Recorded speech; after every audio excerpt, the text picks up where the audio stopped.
Assalamualaikum warahmatullahi wabarakatuh. Kondisi sekarang ini pemberitaan tentang COVID-19 yang akhir-akhir ini membanjiri seluruh media massa maupun di sosial media membuat kalang kabut seluruh penjuru dunia. Kecemasan dan kekhawatiran pada kondisi yang masih belum menentu ini akan menimbulkan stres tersendiri di masyarakat. Sehingga kita perlu mempelajari tentang manajemen stres. Stres disebabkan karena adanya ketidakseimbangan antara tuntutan fisik dan psikis, serta kemampuan untuk memenuhinya. Stres bisa juga diartikan sebagai tanggapan seseorang, baik secara fisik maupun secara mental, terhadap suatu perubahan di lingkungannya yang dirasakan mengganggu dan mengakibatkan dirinya terancam. Adanya ketidaksesuaian antara kenyataan dan harapan ini bila berlangsung dalam jangka waktu yang panjang, dapat menyebabkan tubuh mengeluarkan hormon stres, terutama kortisol dalam jangka panjang.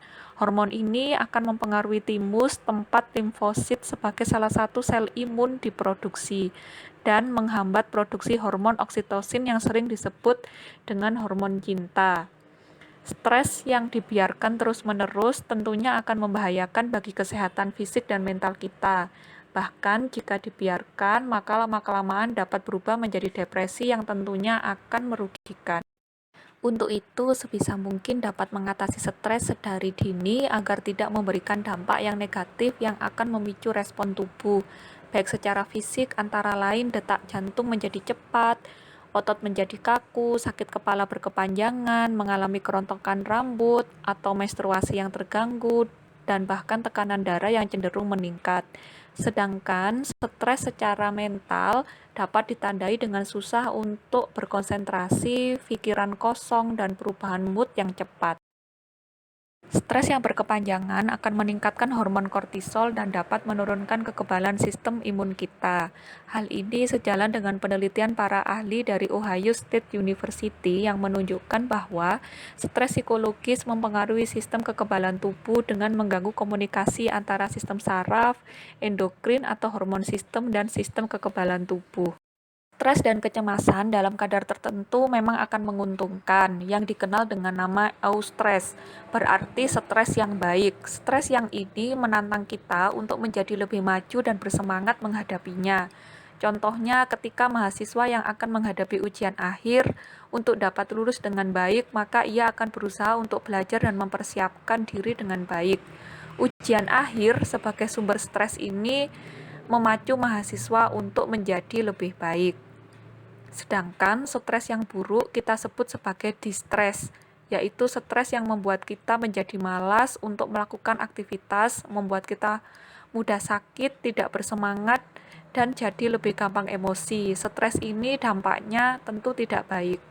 Stres yang berkepanjangan akan mempengaruhi otak serta kekebalan tubuh kita. Dalam psikologi kita mengenal istilah gangguan psikosomatis, yakni penyakit yang melibatkan pikiran dan tubuh, di mana pikiran mampu mempengaruhi tubuh sehingga penyakit tertentu bisa muncul atau diperparah. Sering kita dapati kasus di mana seseorang merasa sudah melakukan semua hal dengan benar namun masih saja jatuh sakit. Bisa jadi hal ini disebabkan oleh stres atau kecemasan yang tidak dikelola dengan baik.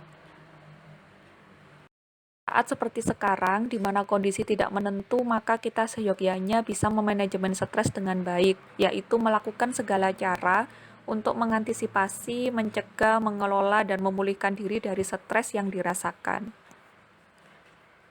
Untuk mengelola stres dengan baik, kita memerlukan strategi coping adaptif atau konstruktif, yaitu strategi yang mengurangi stres. Bisa kita lakukan dengan hal-hal yang sederhana, misalnya dengan tidur cukup setiap harinya, melakukan hal-hal yang menyenangkan supaya tubuh dan pikiran kita rileks, makan makanan yang bergizi, menghubungi atau berinteraksi dengan teman-teman, baik melalui telepon seluler atau sosial media, mengerjakan hobi, atau bisa juga dengan meningkatkan ibadah kita.